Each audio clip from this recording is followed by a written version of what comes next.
Hi everyone, thanks for joining us. Welcome to the community conversation on stigma, support and everything in between for mental health in Black and Asian communities.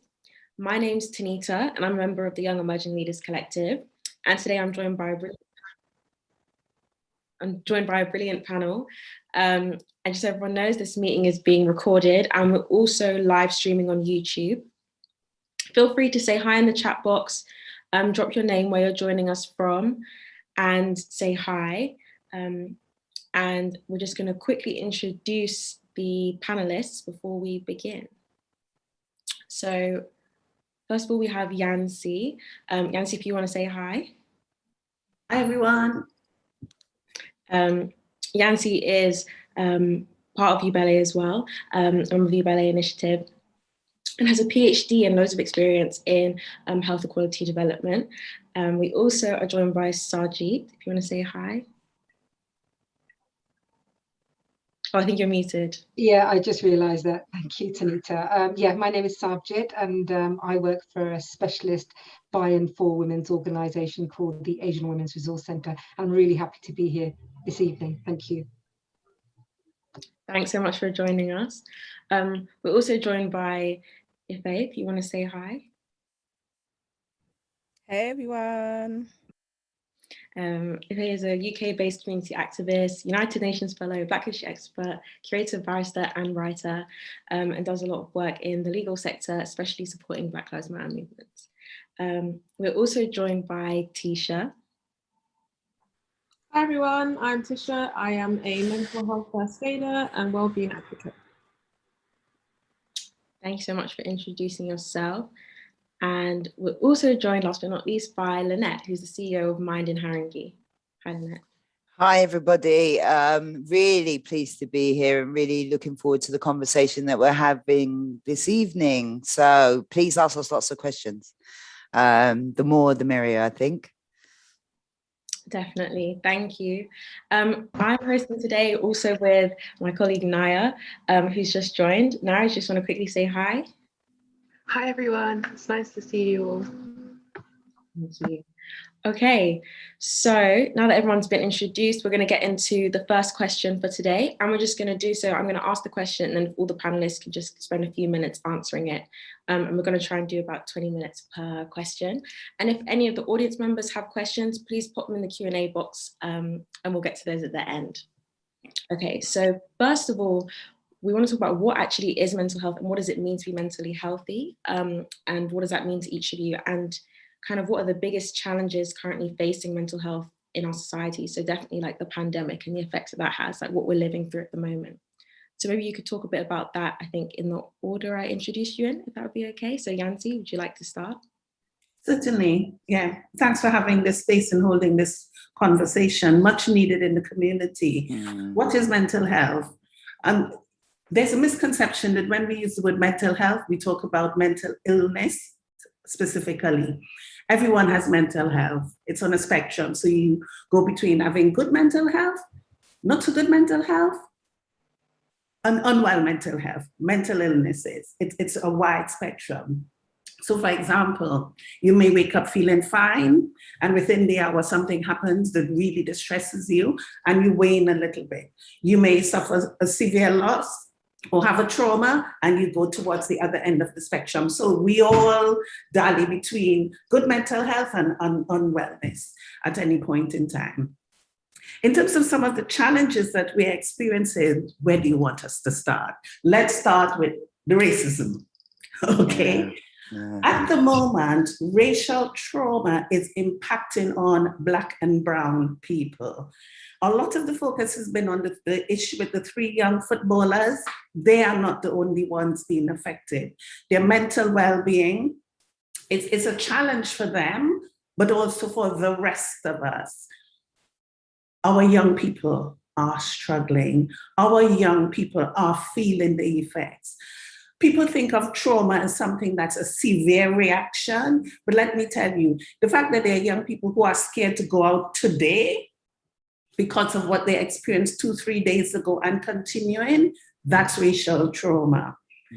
I could go on and on for hours, but I would stop so some of the other panelists could have a say. But in terms of the challenges, we've got the racial trauma. To me, that's the most significant thing that we're dealing with in the present moment. There's COVID pandemic, there's the bereavement, grief and loss people are experiencing. There's poverty, there's homelessness, there's so many things, general ill health and illness that we are challenged by. Some people have drink and drug problems. It's never ending. But at the end of the day, there's hope. There's good spaces like this where people can come for some support. Definitely, thank you. Thank you so much for that, Yancy. And Sarjeet, would you like to answer the question as well? I mean, I work for a domestic violence charity. So, I mean, obviously, we know that domestic abuse, when I talk about domestic abuse, I talk about forced marriage, honor-based violence, female genital mutilation. They have an enormous impact on women's mental health. And we also know through our work that young women aged between 15 and 29 actually experience high rates of self-harm and suicide. So it's a kind of like cause and consequences of that. But I think, just picking up on what Yancy is saying, I think, I think the way that we work from a very intersectional perspective. And when I say an international perspective, we work with women and we recognize there are intersects that they have which are discriminatory on them. For example, racism, as Yancy has mentioned, but also sexism, casteism, sexuality and disability. They all intersect, and they all put, they all suppress women, and therefore when it comes to actually accessing services, they have to have a harder ladder to climb in order for that accessibility of services. I'm sure we'll talk about that later on, but I would say I'm coming from a Vogue perspective, so I think that for us it's about looking at things in an intersectional way. It's looking at a service that is for and by, so women who are running the service understand sort of the intersex. They've also gone through similar journeys themselves, and they create safe spaces where women can talk and they can overcome trauma and build sort of like, build independence and empowerment. So I think for us, if I'm linking it to the COVID pandemic, I would say it's a triple whammy. I mean, a month ago, I was saying a double pandemic when you're looking at domestic abuse, when you're looking at COVID-19, but now there's that additional toxic nature of racism coming to the fore, and that is manifested in many ways. I mean, when I think about, for the Asian Women's Resource Centre, immigration is a huge issue for us in terms of how Black and minoritized women are discriminated because of their immigration status. So the referrals have gone up for us. They've gone up for us. Household isolation and the COVID pandemic has, like I said, been a double whammy, and therefore stalking has increased. So you can see, the multifaceted issues that women are going through during this time. I'll stop there.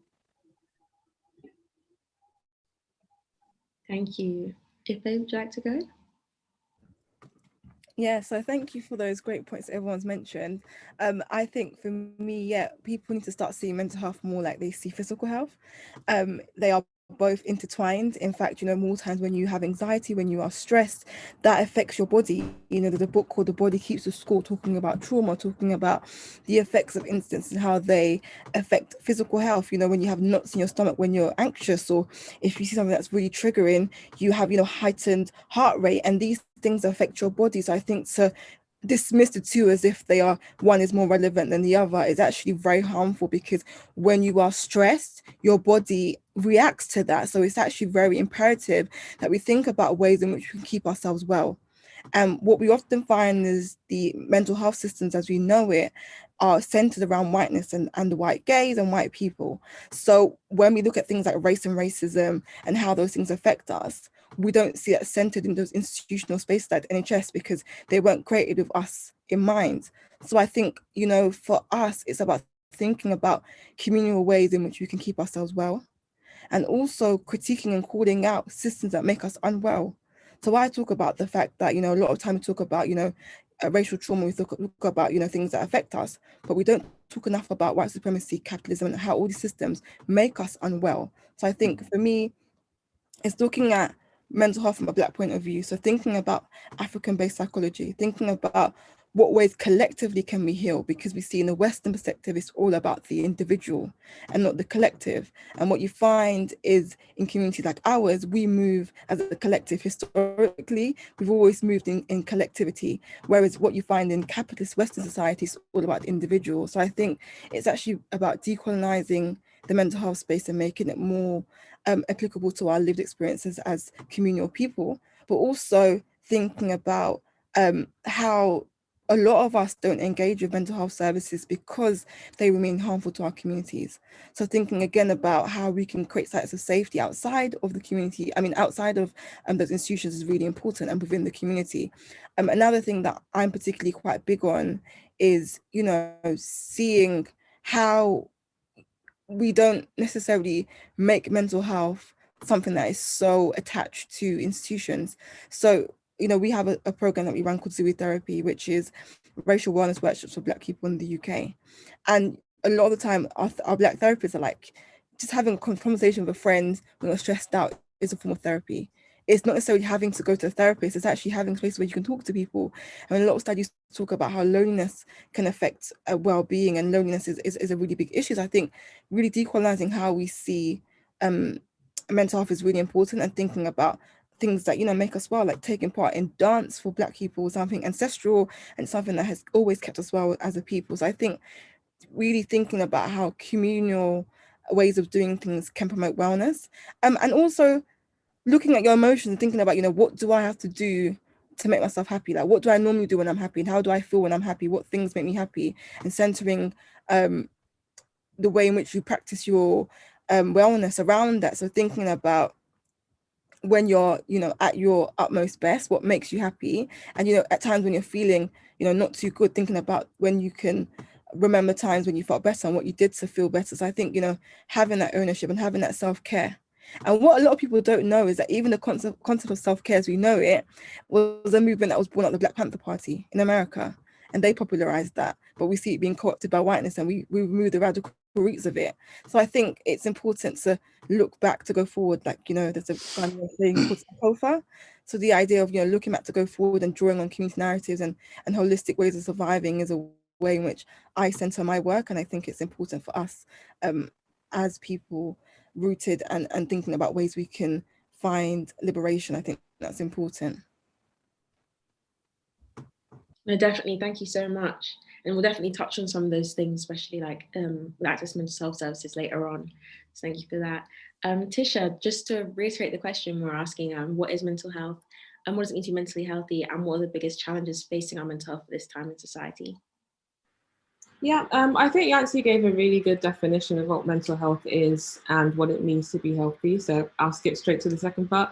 I think one of the biggest issues facing, at least the people that I speak to and the people in my community, is education on what the mental health issues are. A lot of people are not able to deal with their issues because they haven't recognized them. I think there's a lot of resources out there, but they're not accessible to young people, especially young people in the Black and Asian communities. I think when especially young people are having an issue, they speak to their friends, they speak to their families, but our parents are not really educated on these issues. The elders in our communities are not educated. Our friends have no clue. And that's the reason I started my page, because Instagram is something that young people are using, and it's bite-sized information that comes from certified sources, because there is a lot of information on social media that is frankly incorrect. If I mentioned self-care, we hear a lot about self-care these days, and taking a bubble bath and painting your nails is not going to solve your depression. It helps you get through the day-to-day, but that is not your solution. That is not your healing. So I think the biggest issue really is education, and the lack of education that people have surrounding mental health. I won't repeat everything else that's already been said. I think we've raised a lot of really relevant points, but for me, education is a big thing. Definitely. I think education is really important. Thank you for sharing. And Lynette, would you like to answer the question? Yeah, totally agree with Tisha that Yancy gave such a great introduction to what mental health is. I think we really need to keep hold of the fact that mental health is actually a good thing. If you wake up in the morning and you think that your mental health's in a good place, that means that you can go out and meet the world and deal with the ups and downs. When we talk about challenges, I think that what I hear quite frequently in the training room when we deliver training to the BAME community is absolutely about the racism, the trauma. I work in Haringey. I don't think I need to say much more about Haringey. You know, we were the one that kicked off the riots, as we keep getting blamed for, etc. We've also got a borough that is extremely deprived. So some of the stuff that Sarvjit was talking about, I'll just give you a picture of Haringey. You can try and understand how the young people feel living here. We've got really high rates of community violence, domestic violence, drug and alcohol issues. And we've got a borough where our young people don't attain in education as much as other young people who might live in Camden or Islington, etc. And what that means is that growing up in Haringey is tough for our young people, and often they go to their caregivers to get some support around their mental health, and those caregivers know little or nothing about mental health. And so they find themselves trying to navigate where they can get that support from. What I would say is that our young people are inspiring. Some of the things that I've seen young people do on social media, reaching out to each other, is inspirational. And as much as they can reach out to organizations like Ubelli, Mind organizations, or anybody else, and get skilled up so they can support their friends, I think that's the way that we need to go. And I totally agree with what Effie said about the system that we have been trying to operate in or get support from. In lots of the meetings that I could go to, is now evidence that our Black community and Brown community are not being served well by the NHS and our other statutory partners.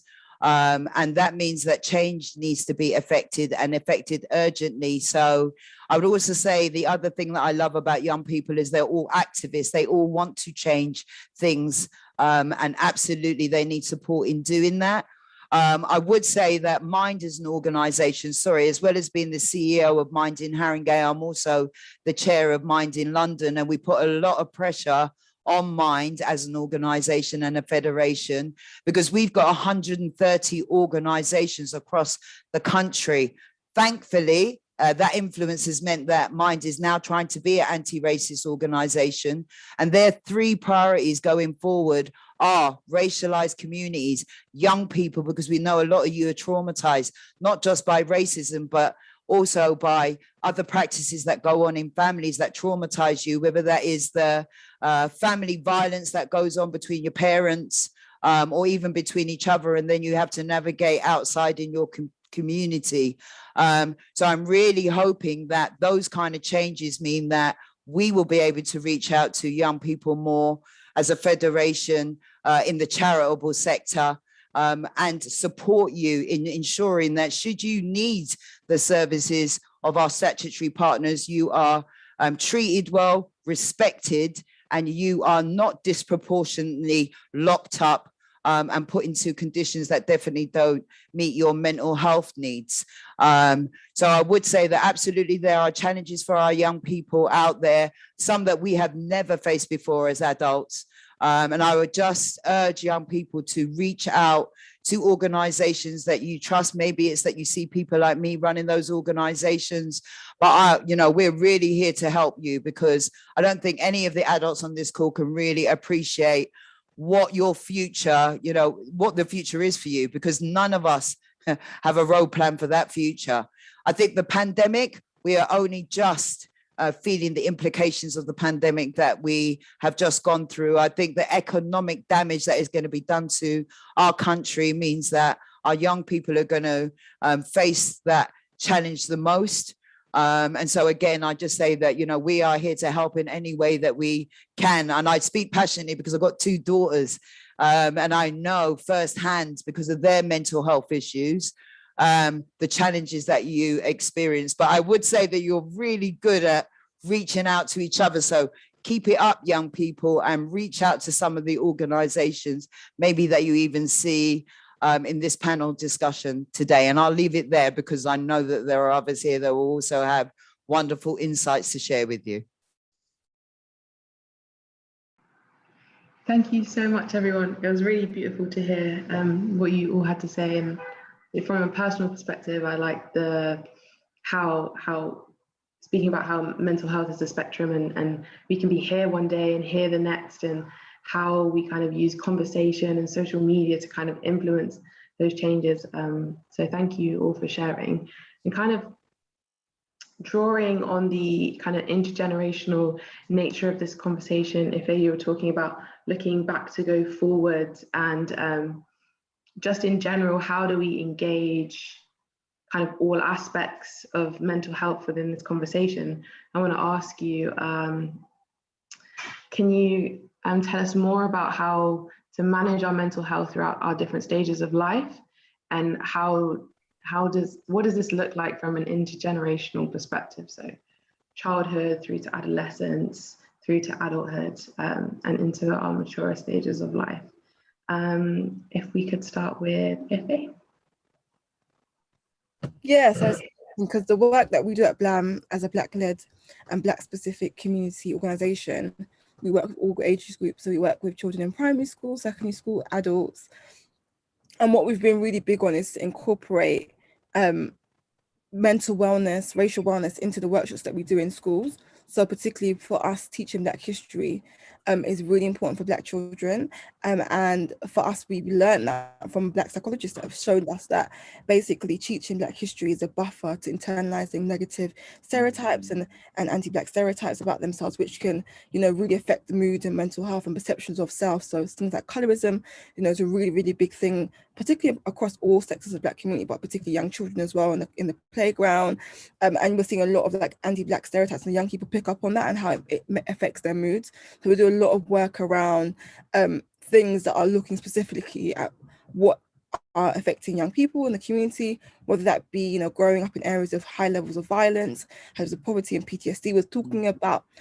We're given the language to what they're going through, and we use case studies, and we use things that it's not in your face that, okay, this is, a mental health session, but it's very much linked to their lived experience. So it's very practical, but also it gives them the tools about resilience. So when they're around the police officer and they're feeling, forms of racial stress or racial anxiety, because we know that the state disproportionately kills Black men, those feelings are valid. Do you know what I mean? And no one's giving them the tools to deal with that. So I think it's, really important that people have language to understand why they feel that way. But also people are empathetic when dealing with Black people, because and people might be saying, oh, why is this Black man act like this towards the police?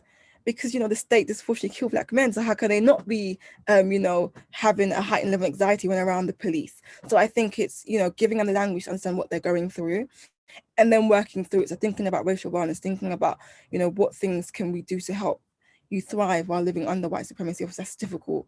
Those are, two juxtapositions. But, how can we, for our own sake of survival, do what we can? So I think with the young people, we do a lot of learning-based projects with them. We do a lot of group-based projects in their schools, and we talk about well-being in that aspect. And we're going to be bringing some therapists in to do some sessions with young people as well. So what we try to do is that from a young age, give them language, so that for them, mental health is the norm, and talking about their well-being and how they feel is quite normalized, and their feelings are validated. So when you're young, people say, "Oh, sticks and stones may break my bones, but words will never hurt me." Words do hurt you. Do you know what I mean? So I think really coming away from that notion that, if you're upset, there's something wrong with you. If you're crying, there's something wrong with you. When actually being in touch with your emotions is, really part of life, and having low mood and having high moods are part of life as well. But how can we help you deal with that so you don't, stay in a prolonged period of low mood, right? In terms of our work with older people in our community, so we have our Zuri therapy, which has been running for a year now, which was set up after George Floyd's murder. And particularly with that work, we are creating a space where Black people have access to Black therapists. And what we've seen for a lot of our feedback, a lot of people that sign up to sessions, they say that, they had therapy in the NHS, but they had to leave because a white therapist was enacting racism in a safe space. So what we find with a lot of our older people is that they may know they need mental health support, but they can't go to the NHS, so they have to go to places like BLAM. And from what I know, BLAM is the only space that I'm aware of in the UK that is providing Black therapists for free in a group setting to Black people over the age of 18. There is no other space like that virtually anyways. So what we find is people in Scotland that are signing up people in Wales because they don't have access to Black therapists. A lot of them will say things like, I never even knew Black therapists existed.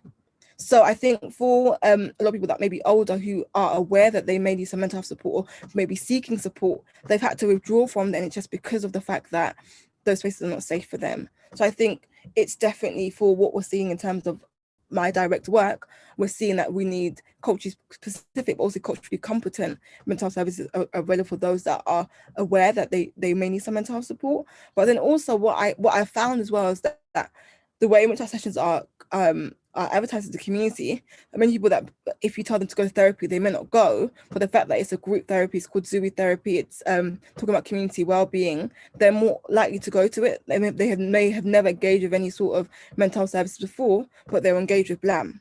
So I think for particularly my work with the community, what I'm finding is that when it's provided from a space that they're comfortable and they're safe with, they're happy to engage and find out more about well-being. And then a lot of them are like, I didn't know I was dealing with racial trauma, I didn't know about historical trauma, and they're really, really interested in it. They do a lot more research, and we're seeing a lot of them talking to our therapists about how can we kind of break these intergenerational traumas, and they literally ask for practical steps within our sessions for them to go away and do with their family and do with their family members and talk about mental health with their family members as well. So what we're finding is that they're taking what they learn in our space and taking it back to the community. So I'm finding that different needs, obviously different age groups, but what I'm really pleased that we're doing is that we're able to start young, giving them the language, but also having a space that's Black specific, dealing with all different areas of their life, but also thinking about how we can create a society where Black people are racially well. Thank you so much for that really powerful answer. Just to stay on time, I'll just keep track at just around 4-ish minutes per speaker, but I'll keep an eye on the time for you guys so you don't have to.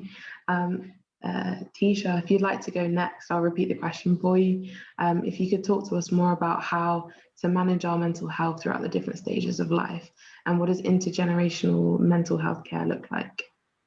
Okay, so the people that tend to approach me are between the ages of maybe 18 and 28, 29, so around my age group. And what I've noticed is that they've reached a point where they start to feel overwhelmed. They have a lot more emotional intelligence than they did when they were maybe 14, 15. And all of the different systemic problems that cause a lot of stress that if they mentioned are becoming more apparent to them. So they're dealing with imposter syndrome in the workplace, they're dealing with racism in the workplace, they're dealing with financial issues, things that you don't necessarily suffer from when you're 12 or 13 years old. And at that point, I think a lot of people are ready to go to therapy. Some of them are able to fund their own therapy, and the issues that they find, or the issues that they come across, are that they don't find Black therapists. And if they do find a Black therapist, it's usually a woman. You can see in the panel today, we're all ladies. The number of male mental health workers does not compare to those that are female. And I think that's a massive challenge that we're facing in the community. So therapy is the most popular method or resource that the people that I approach tend to use and find helpful. Something that I always suggest to younger people so that they can just learn to articulate their feelings and be in touch with their mental health and understand their mental health is always journaling. Journaling is something that I used growing up because I just didn't understand the issues that I was dealing with, but I found that through writing things down or drawing things, I could just piece together things that were going on in my brain and start to connect the dots. And even now I look back at old journals and old diaries and I'm like, maybe I experienced this now because X, Y, and Z happened at 16 years old. So I think finding creative ways to express themselves when you're really young tends to be really helpful. Whether that's through art, through dance that was mentioned, music. Young people are very creative and they're very expressive, and they can't always put their feelings into words. So giving them the space to express everything that they're dealing with, I think, is a great tool. And like I said, when they're slightly earlier, being able to actually articulate that and speak to a professional tends to be really helpful. But going back to the point that I raised at the very beginning, education is really important. It's difficult to deal with an issue if you don't understand what that issue is.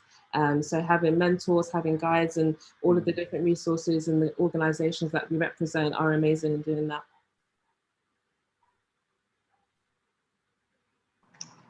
Thank you so much for your answer. If we move on to Lynette, I can repeat the question again. No, I've got that. It's not a problem at all. I think that we could just start with some basics here. We all need to get a good night's sleep. That is the most important thing you can do for your mental health. So staying up all night to 2 in the morning watching Netflix, it's not the way to go if you're looking after your mental health. Also, the things you put into your body. So how you eat, what you eat has an effect on your mental health. They're the kind of basics to how any of us, no matter what stage in our life we are in, we need to do those things. And it really is, if you can, about connecting with the people around you. So really simple things maintain your mental health.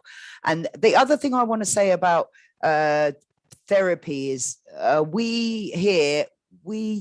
we have so many different ways that people reach recovery. So everything from, some people do gardening, some people come and just do the walking group. We've got peer support groups, which mean people with lived experience manage groups with other people so that they're just talking. It's not about a therapist in the room. Some people are not ready for therapy. Therapy can be very painful. So it's about you reaching out and doing what suits you. It might be an app on your phone. That is how you get to maintaining your mental health. If you're the kind of person that maybe doesn't want to sit in front of a therapist, etc. So I would just say that there are many ways to maintain your mental health, and therapy isn't the only way. So we need to stop driving everybody towards therapy, because there are lots of different ways. You can watch documentaries about mental health that will raise your awareness. You'll see another human being. You'll think, do you know what? That's how I felt about my mental health. We are in a wonderful position in the 21st century where there are loads of ways that we can take on the information that we need in how we're going to maintain our mental health, from apps to other things that we can do. And I just think therapy is just one way, but there are lots of different ways. Getting out, walking in a park, is another good way of clearing your mind. And I love Tisha's journal, because I think that is critical for you to understand what's going on in your head and not live there. Yeah, I find a lot of people live in their heads as if their brain tells them what to do. You have a certain level of control over your thoughts. Dispel the ones that are bad. The last thing I like to say about trauma is we can actually have traumatic growth out of trauma. It is not always about post-traumatic stress disorder. There are a lot of us even here that out of the traumatic experiences that we've had, we've become more resilient. We've grown as a person. So every bad experience that we have shouldn't always be seen as a kind of load that we're going to have to carry around for the rest of our life. Do you see what I mean? So it really, there are a lot of things out there, yeah? So get busy finding out about mental health, because there's loads of ways to find out about it. Yeah, and that will maintain your mental health, being aware not just for you, but your friends. Because I think young people listen to other young people. And as much as we'd like to think we're the experts, I don't know, when I was growing up, I didn't want to hear what the old people were telling me, yeah, because they were like a distance away from how I was living. It must be a huge distance now with the young people. So what I would say is explore. There are lots of ways to maintain your mental health, but sleeping, eating well, getting some exercise in, so not being in front of that screen all the time is probably the 3 really, really big ones that we all got to practice, and even people like me. Yeah. Thank you so much for those suggestions of ways we prioritize our mental health. Thank you. If we have a subject next. I just wanted to just pick up on what all the colleagues on this call are saying. I think the way that we kind of deal with it, I mean, one of the things that I've learned, and I need to say, is that, you know, the interventions that we have for younger people have to be tailored for younger people. I think as a women's centre, sometimes, you know, when you see sort of older women coming into the centre, young people don't feel safe, they don't feel that it's for them, they can't relate to it. So that's the first point that I would like to make, that we need to make services that are relevant to young people, and usually, you know, that to me means actually young people in leadership roles actually delivering some of that work. So that's the first thing I would say. Second thing I would say is around you know, trauma. I think one of the ways that we kind of like deal and support women survivors of abuse is that we offer, and I think it's really important that we push this trauma-informed therapy. And why I say that is because it's really about sort of, you know, safety, trustworthiness. It's about empowerment. It's about, you know, what colleagues were saying about taking into account your gender, your lived experience, your cultural kind of environment, and peer support. So I think that there is a distinction there. You know, you go to therapy, but actually, if you're talking about, you know, those things, because very often I go to, I hear women sort of say, oh, well, they've been to housing, and actually there was no, you know, they weren't trauma informed at all in terms of how to support Black women experiencing VOG. So I think that really is quite an important part of it, the way that we deliver services to Black and minoritized women. And also, I think for us, our experience has been, you know, it's been really important to offer that longer term support.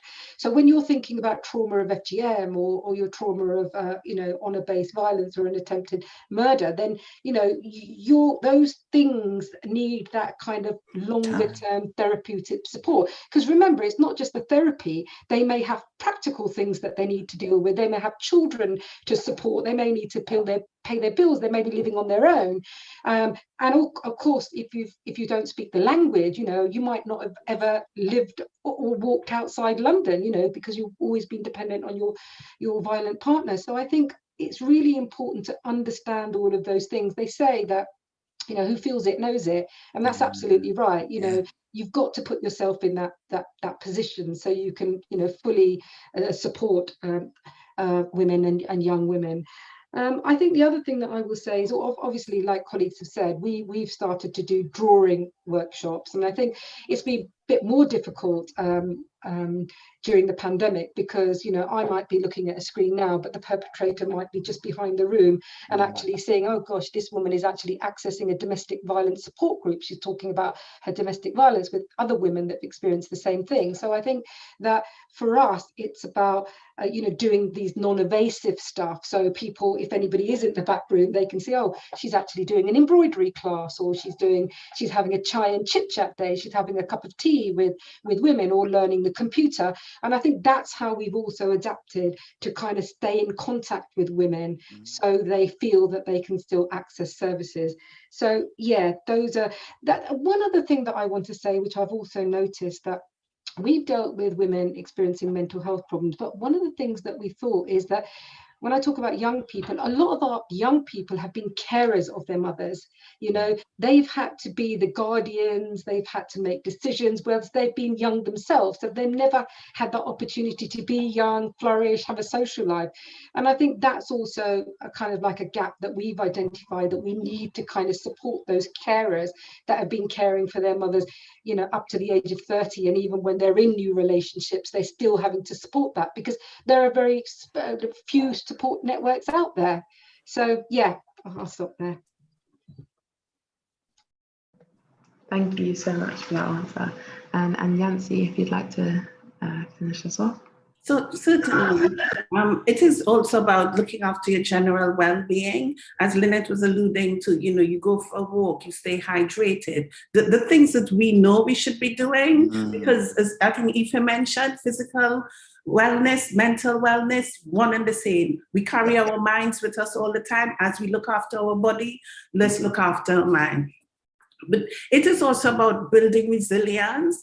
I think it's something that we don't pay enough attention to, particularly when we are looking after youngsters, whether in a caring capacity, parenting, whatever it is.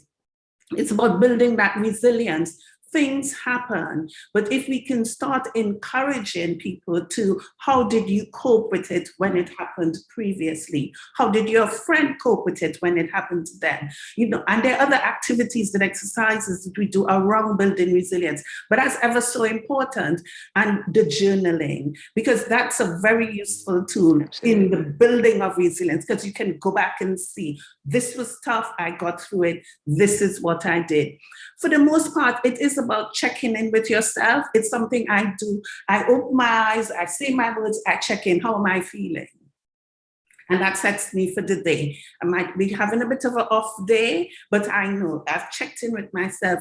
And be kind to yourself, because you've checked in and you realize, I'm just not feeling right at the moment. Pay extra attention to those emotions and those feelings, and just be kind to yourself. It may mean having to call in at work and say, you know, actually, I'm not feeling, or telling your friend, I'm not feeling that okay today. But checking with yourself is so very important.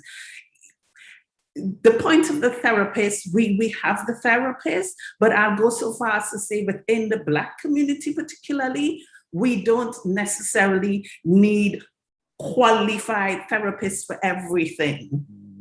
Yeah. One of the challenges we have, I think Tisha mentioned that there aren't sufficient Black therapists.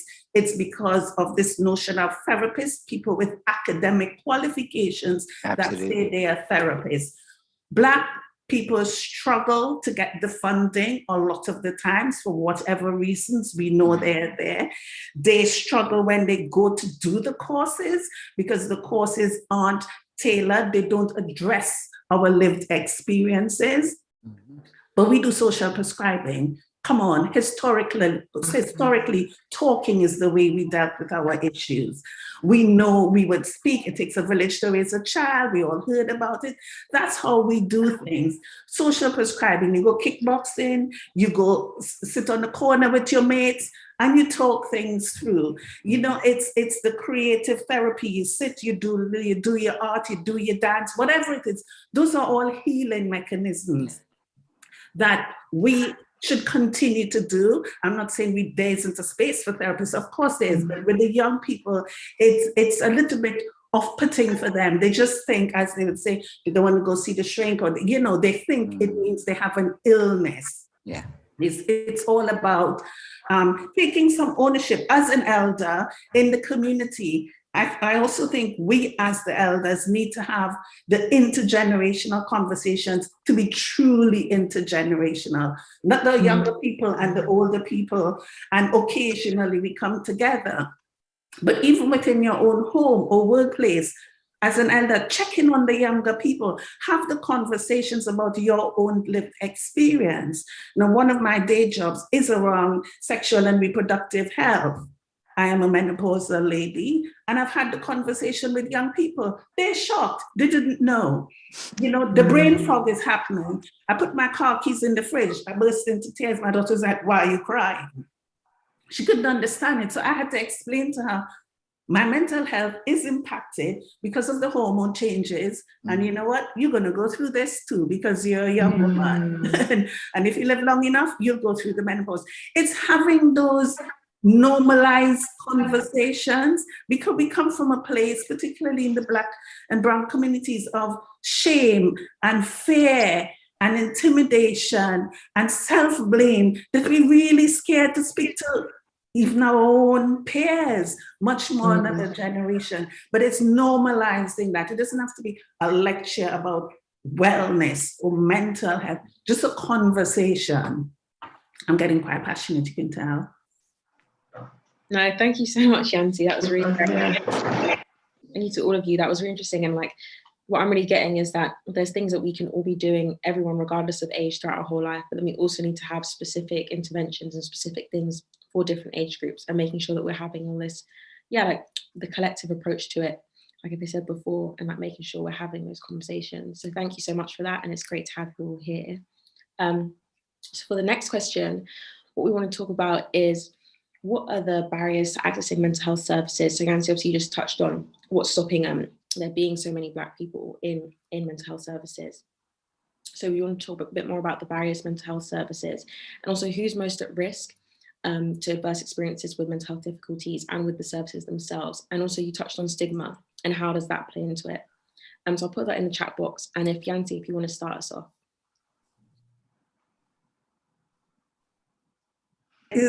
Okay, so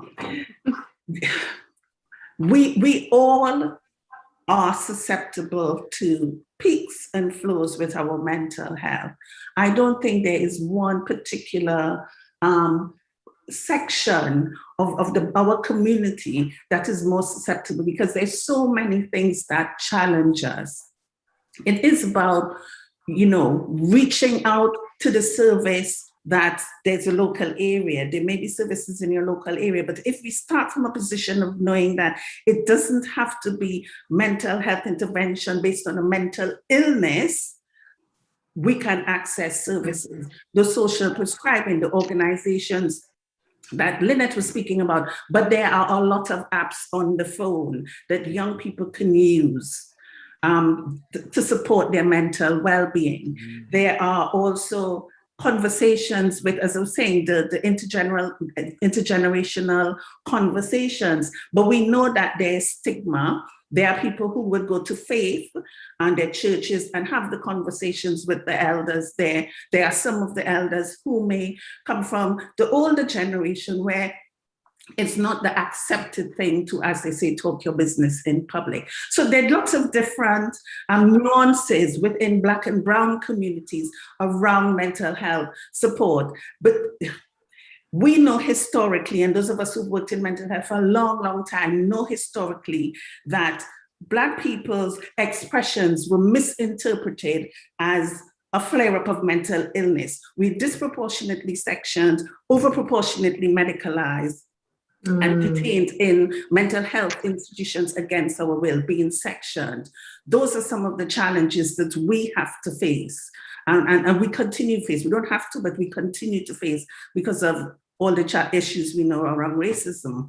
But the root of it is that young people, together with those of us who they're the elders, can come together and find innovative ways of addressing those barriers, innovative ways of dealing with mental health and breaking down the stigma, breaking down this notion that it's a madness, as they used to call it. It's all getting rid of the discriminatory language, creating our own mechanisms that are based and rooted in our culture.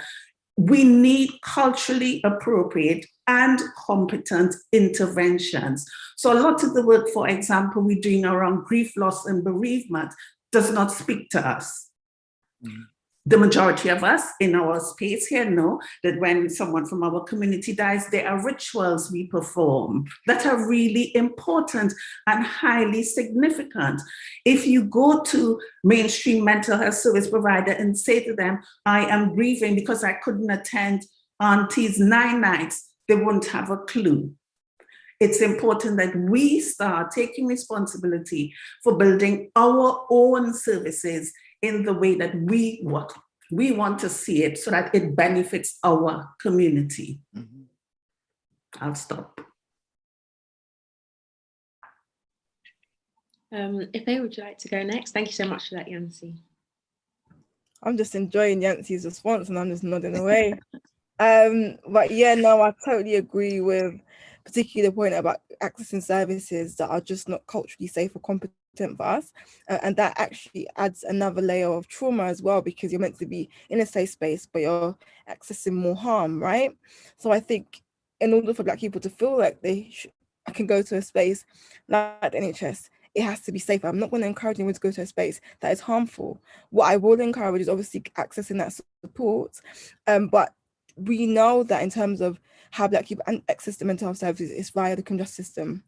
So in terms of them going into that space, it's compulsory. So in terms of their experience, it's always going to be forceful and violent, because by the time they enter services, more times it's at a stage where it's been too late to have that early intervention. So I think there's a conversation that needs to be had around, if Black people are in these spaces, why do they remain so inherently violent? And, you know, we've been seeing the statistics. We've got, you know, all the people that have died after contact with the police when they're supposed to be accessing the mental health service. You know, we had Olashani Lewis, we've had all the reports, we had the coroner's advices, we've had, you know, different reports, but yet we're still seeing the same harmful practices are still being implemented in these services. So I think that there has to be an honest conversation about how the state provided services remain unsafe for us, but also thinking about how we can create spaces that will make us safe, right? So I like the idea of, you know, doing community-based projects, looking at different ways in which we can think about wellness. I think that's really important. But in terms of like who is having, you know, access to mental health services in a safe manner, it's not Black people. I know there was a survey that showed that if a Black person's in access to mental health support, they are 3 times likely to be over medicated or medicated, or again in terms of like being denied access to talking therapies. So it's again, we're seeing these notions of, you know, Black people being more resilient or Black people being more strong used against us in those spaces, suggest that we're not vulnerable when we are vulnerable. So I think the institutionalized white supremacy needs to be dealt with in order for Black people to feel safe to access those spaces. I feel until those systems are safe, Black people are not going to go there, because you're not going to go somewhere that's actively working against you. So I think there has to be, I believe systems has to be brought down, and we have to create new ones. We have to abolish the old ones that are not working and create new ones, because what we see with reform suggests that it's fine the way it is, and it's not. So we have to think about bringing systems down or just creating new systems altogether. So I think until we create new systems, we can't expect Black people to voluntarily go to spaces that are unsafe. That's unfair, and that's harmful. Yeah. So I think that's definitely my position on this. I think, yes, there is a stigma around mental health, but I think it's the way in which mental health is presented to us. And I think if it's presented in a manner, in a language that we're more disposed to and more used to, I think people will be more accepting. But I think the language that people have been using before, and the stigma of you know, the way that the media presents mental health in terms of like, you know, the language used in the media, like, you know, I don't want to repeat the language because I think those languages are traumatizing. But I think, again, it's the language that's being used in the mainstream. I think there has been a move recently in the recent years to kind of change the way we talk about mental health. But, you know, like anything that's been conditioned to people, it's going to take a while for it to be unconditioned. So I think we are getting to a stage, but I think it's going to have to be a lot more work. And I think as we're doing more community-based projects, things like that, that will help people change their mindset towards these things. Definitely, thank you, Faye. And it definitely links back to all the systems that are making us unwell. And we have to get rid of those systems and the kind of the wider picture of mental health. I really appreciate that. Thank you. And Sajid, would you like to answer the question next? I really like that. What you just said about dismantling systems is absolutely true, because actually the systems are not working for us. So we have to create our own systems. We have to create our own safe spaces so we can heal the recovery of, you know, the communities that we serve. Just in terms of, you know, some of the barriers, obviously, you know, language barriers, when I think about our organisation. And now if you're thinking about the COVID context, it's actually digital poverty. So that's an additional layer where women are kind of excluded from accessing benefits. But I think the other thing is, you know, harmful stereotypes. I think the way that different communities are kind of labelled is, well, you know, you talked about this earlier on, Ife, but I think that, you know, the way that the stereotypes of how people see us, you know, maybe, you know, Asian women being very quiet or destined for a marriage and have children and live happily ever after. And you know that also narratives about angry Black women, you know, all negative stereotypes that just perpetuate, I think, racism. So I think that's really important that we give out, you know, messaging. Messaging is so important that, you know, we own, and that is, you know, that we feel is going to be kind of, you know, be positive. So I think that's really important that we look at that. But I think, I mean, the main thing for us is, you know, people are not aware of their rights and entitlements. So somebody previously said, how many times do women get offered, you know, alternative therapies, you know, counselling, acupuncture, all of those other things. And I can tell you that not very many, and even there are long waiting lists for counselling services. So again, doesn't help the situation either when women have to wait for access to services. But again, for us, it's the stigma. Again, the cultural barriers, if you speak out against this, you're bringing shame, you're tarnishing the honour, or you're bringing shame to the family. Those are really strong kind of codes of silence, keep women in silent, and so they don't talk about that. So therefore, creating those safe spaces and using the kind of trauma-informed work is really, really crucial. So yeah, what I would say. Yeah. Thank you very much, Sajid, definitely. And Tisha, could you answer next? Thank you.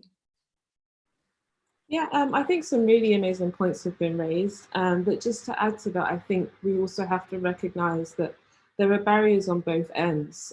There's barriers where people feel that they need to have a mental illness as opposed to poor mental health before they seek help.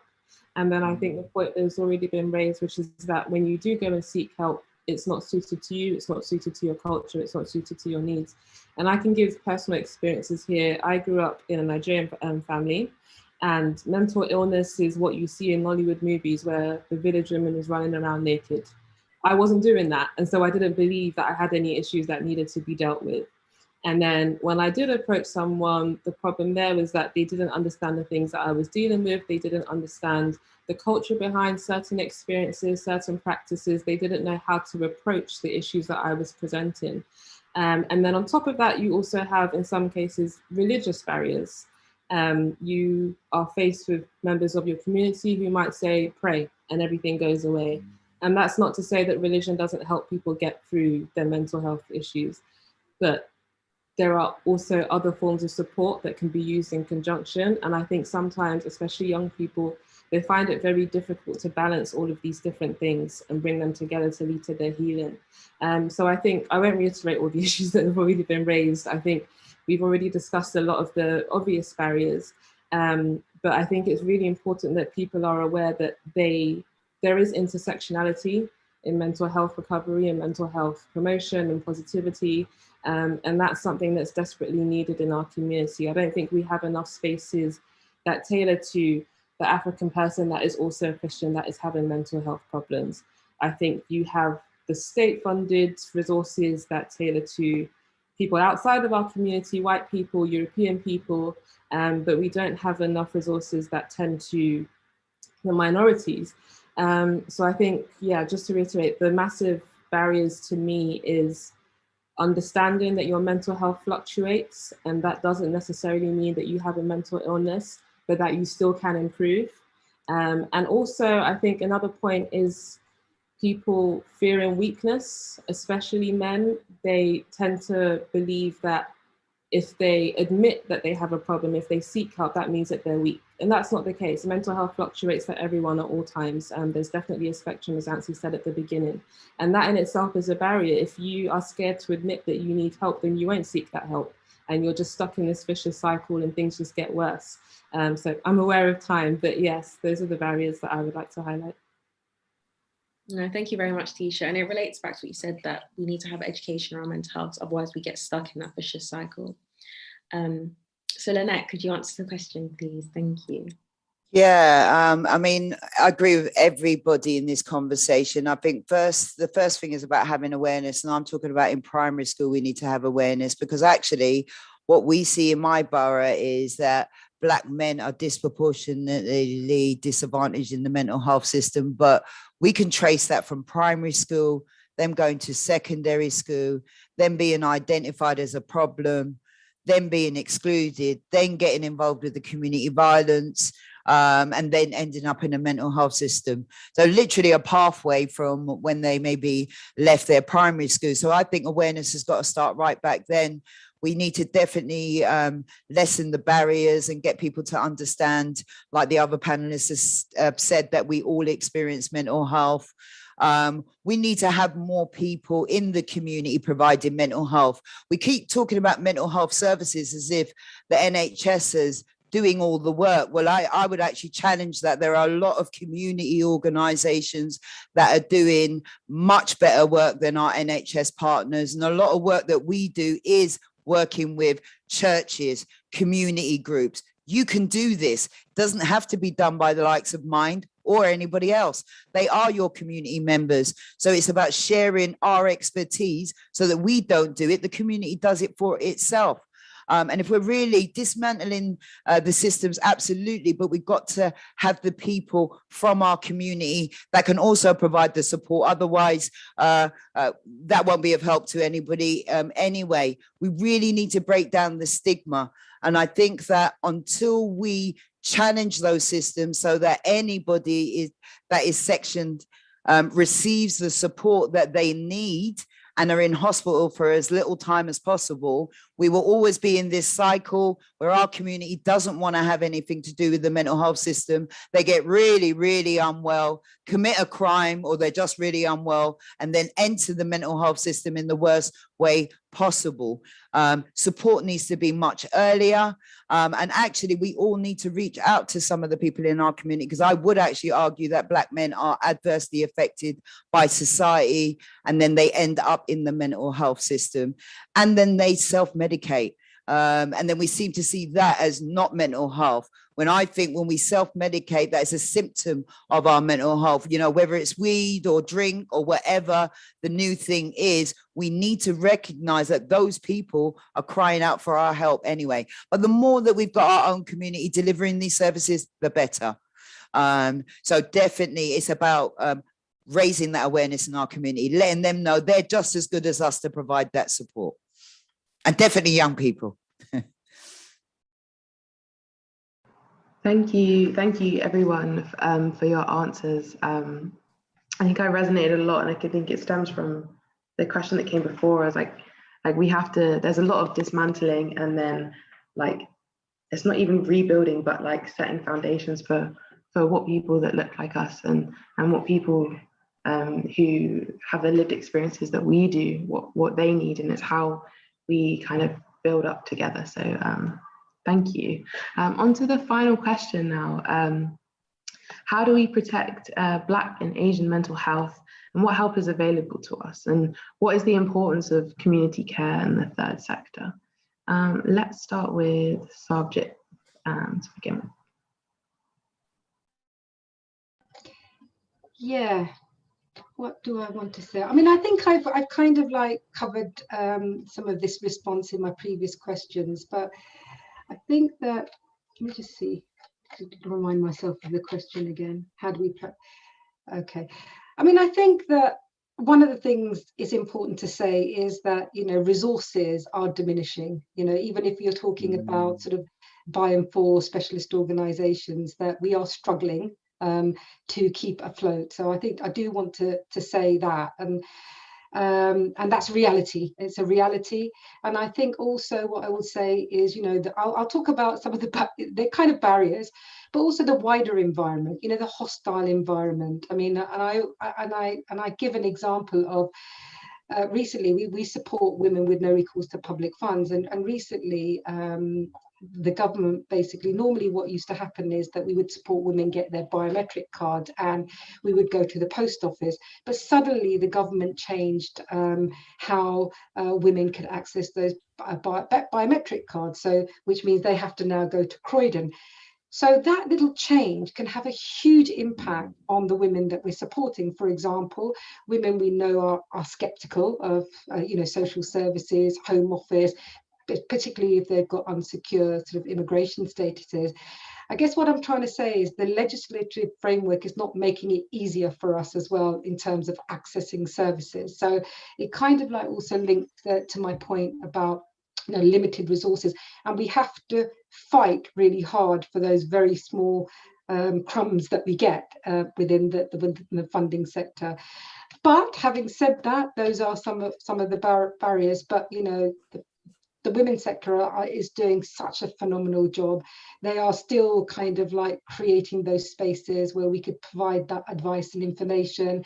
As I said, the well-being work that we're doing, we've actually, you know, not just sort of like the women that we support, but our own staff during the pandemic have had, personal trauma, personal tragedy where they've lost family members. And so again, that well-being has also made sure that it extends to some of our staff members, because they've still had to deal with that, but then still be available to support survivors of abuse. So I think for me, it's about, there is great support out there. There's lots of specialist organizations out there. And I will kind of put in the link all of the partners that we work, and they are specific to African communities, Arabic communities, Middle Eastern communities. And I think that's really important, that we know what's out there, so we're giving women the choice of where they can go. So I think that, yeah, that's what I will say. Thank you. Thank you. If we go to Yancy now. Yeah, I think one of the things, as I said before, it is about building resilience. So having that ability to cope with challenges that come, particularly building racial resilience. So, the things that you face in life, and become stronger because of them. Now, to do that, you have to rely on a certain set of skills, and that includes thinking about what's happening, looking after your physical and emotional health, and building healthy relationships with people that are in and around your space. We can't undervalue the importance of resilience, because it is about recognizing that you're going through some challenges and having difficulties and facing those difficulties, but also recognizing the successes that you've attained, and learn from those experiences and celebrate the successes of those experiences. In terms of what support is available, there's a lot of support that's out there. A lot of the times in the Black community, we don't know about it. So for example, I was in a meeting quite recently. There were about 30 people in the meeting, Black people, and we were talking about the Shout text app. 3/4 of them were like, Shout, what? What's that?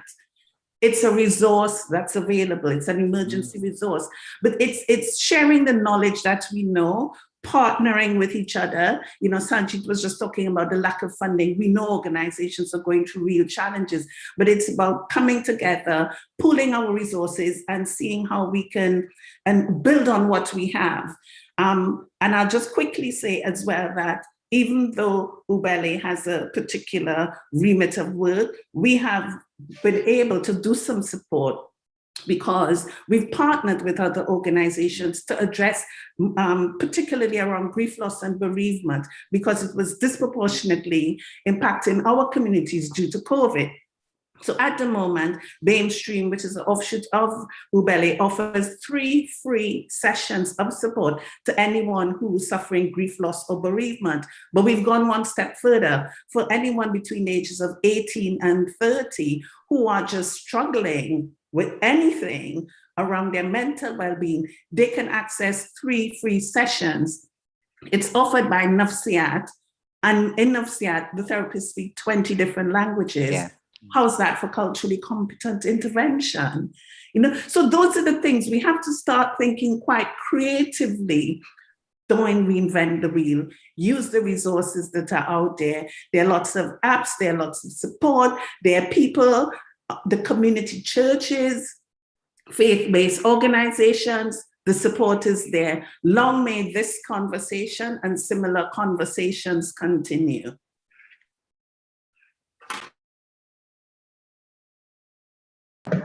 Thank you for your answer, Yancy. If we go to Tisha next. Sorry, couldn't find my mute button.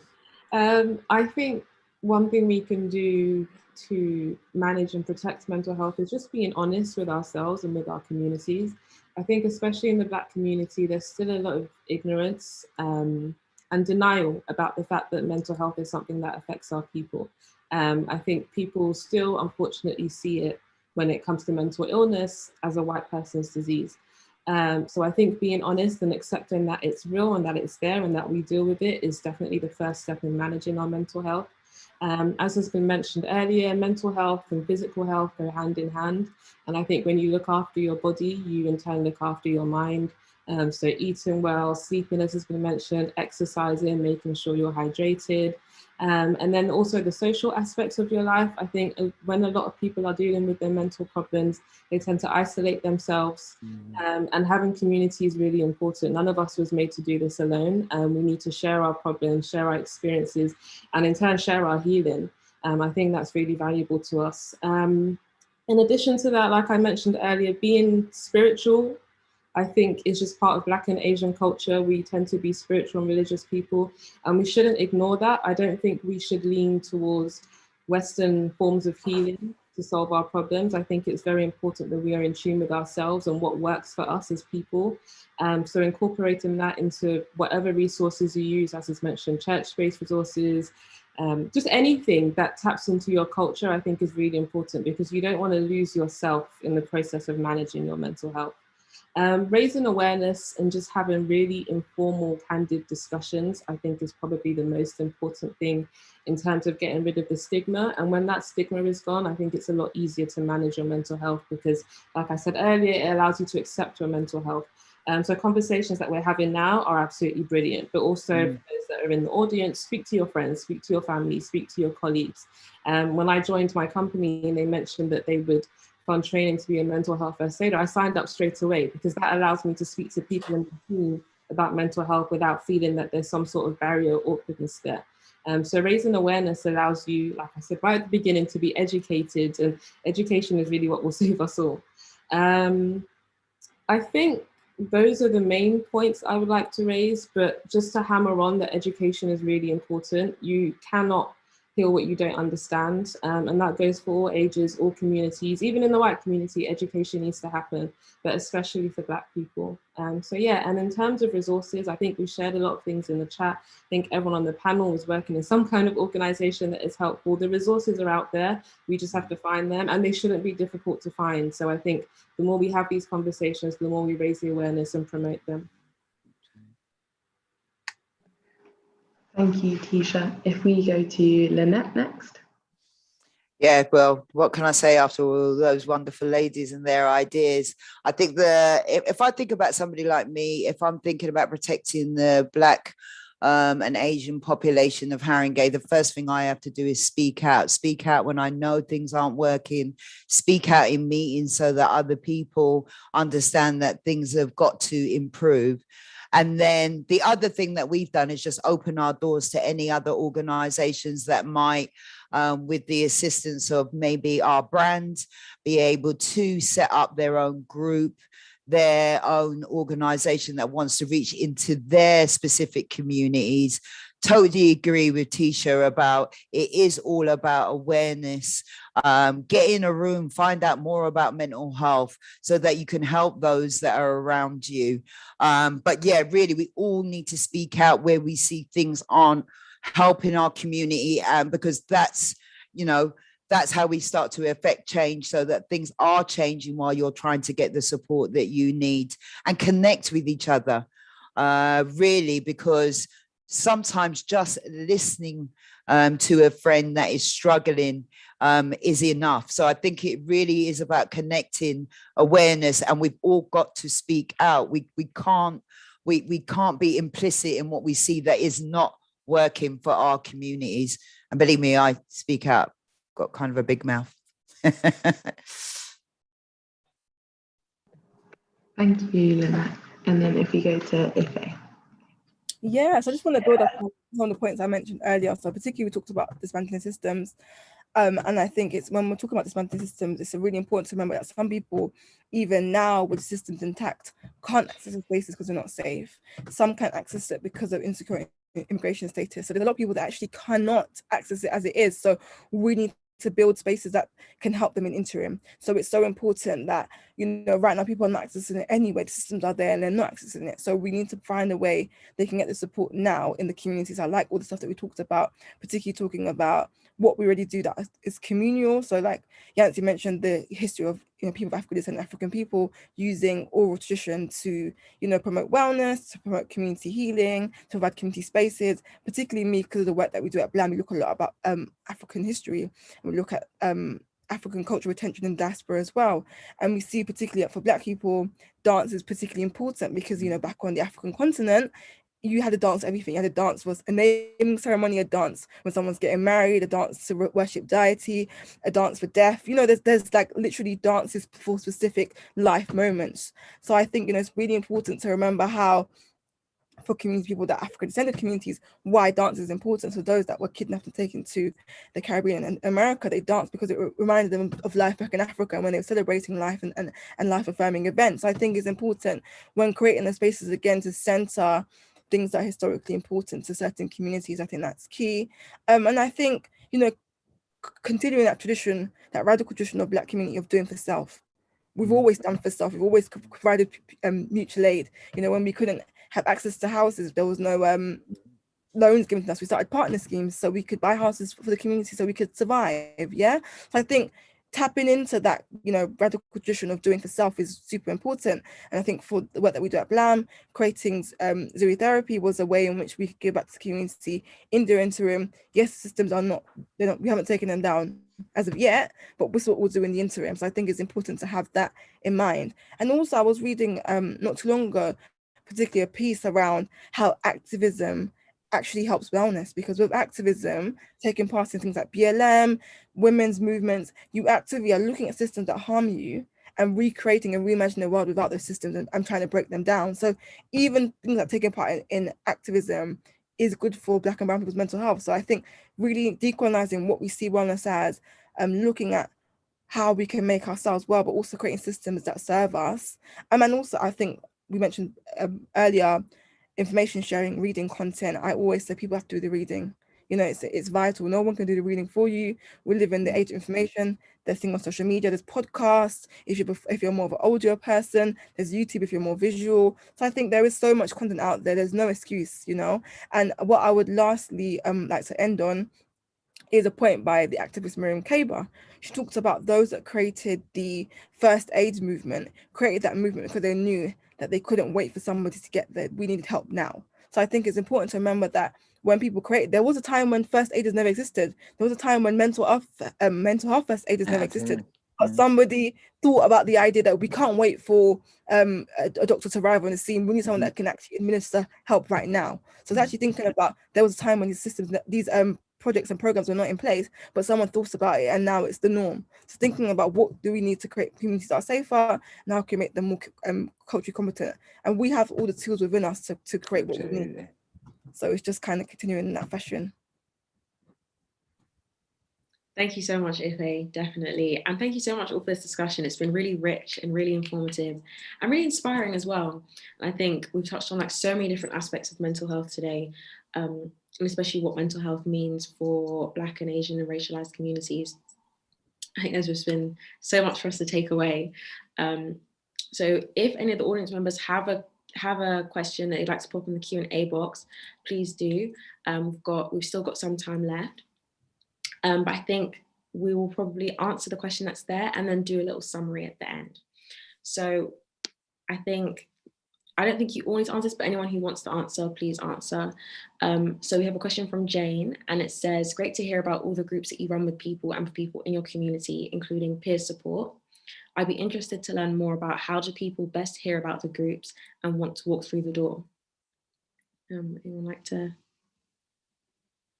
answer that? Anyone jump in? I mean, that's one of the things that we are trying to address. How do we get the information out there? Ubele is in the process of working with some other organizations to do an interactive digital map.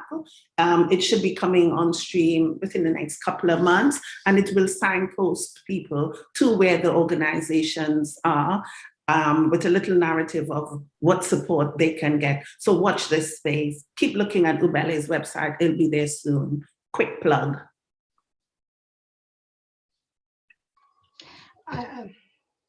Tanita, I mean, for the Asian Women's Resource Centre, we've really had to step up our social media aspect of things. I mean, I think we've never did Facebook, Twitter, Instagram, but certainly during the pandemic, we've actually, you know, felt that was really important to make sure that we were giving contact details. We were using the local kind of newsletters. we were posting through second tier organizations. We were having virtual coffees in community spaces. You know, we were trying to do all of that. So I think I would say the social media, we really had to step up and start really being creative and learning about different tools where we can post every day without physically having to do that. So that was a kind of big part of I would say a change in how we're reaching out. I mean, previously it was always word of mouth. Somebody'd been to our service and they'd told somebody else. But now, you know, the referrals are still coming in through the police and through social care, but we've kind of stepped up our newsletter, our social media. And I just quickly want to add one thing, that we will be reaching out to all the mental health organizations on the panel today and those in those participants, to say that we will be creating this digital map. Please buy into the idea, because if we can have almost like a one-stop shop, it will be easier for people to access services. And it's just not just the mental health organizations in that way, it's those that offer social prescribing. Tanita, can I just say one other thing? You know, one of the things, I think, Yancy, you alluded to this, I think it's really important that we work across sectors. I mean, I think there is a lot of silos still happening. Voluntary sector, we look at, you know, women's sector, look at VOG differently, you know, homelessness sector, look at homelessness, and Ubele is doing some amazing work. I think if anything comes out of this, it would be really good to start connecting, because like you said, there's strength in solidarity, there's strength in collectivitism. You know, if we want to challenge the government, then, you know, it's better if we put 100 names under a letter rather than just one organization and risk having your funding cut. Do you know what I mean? These are the kind of practicalities. So I would just urge that to happen, because I think it's really important given the climate. Thank you, Sarji. Thank you. And Ife, did you want to add anything? Yeah, I was just going to echo that we are very much social media, Twitter, Instagram, you name it. But we also do a lot of outreach to our organizations, letting them know about the services we provide. And when we found is sort of that like mutual support, that you share something and then people, you know, retweet us as well. So I find that it's quite a kind community. People know, like, you know, what the services are needed for service users. So they're more than happy to promote the project because they know it's in needs. I think projects need to be based around community needs. And when it's based around community needs, you always have people coming. But what you often find is people kind of come in with that, you know, white savior complex, if it's, you know, white person, but, you know, even some members of our own community that have, you know, gone through Eurocentric education spaces come back to our spaces like, oh, we know what you want. No, you don't. The people closest to the problem are closest to the solution. So they know, the community knows what it needs. I think it's always about working in partnership with the community, and that way you always have people accessing services. Thank you so much. Definitely.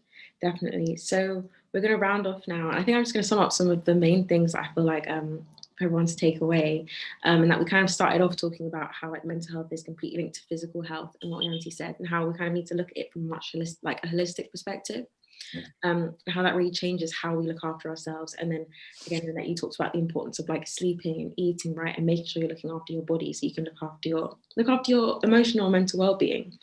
And Tisha, like, you really talked about the importance of education, and I really liked that, because it's very true. Like, if you don't know what you're facing, it's so hard to address it and even know where to start to address it. And I think that's so crucial for a lot of dealing with stigma as well, which is probably one of the serious issues that we talked about.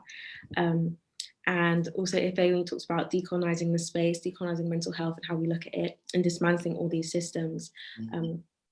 It is so important, because the systems are in place are the ones that are keeping us in a state of like mental unwellness. And it's really great to think about how we can rebuild and create our own spaces.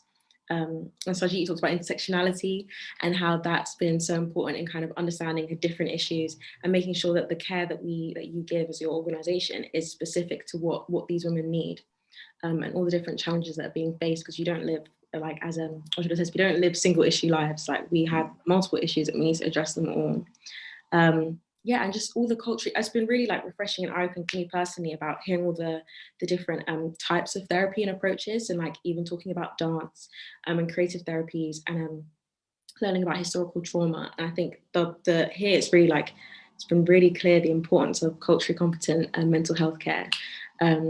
And again, also this has been a lovely space of community. So thank you so much. It's been an absolute pleasure to have you all. And this has been a really empowering conversation.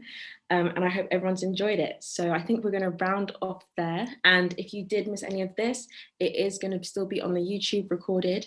Yeah, and thank you so much, everyone.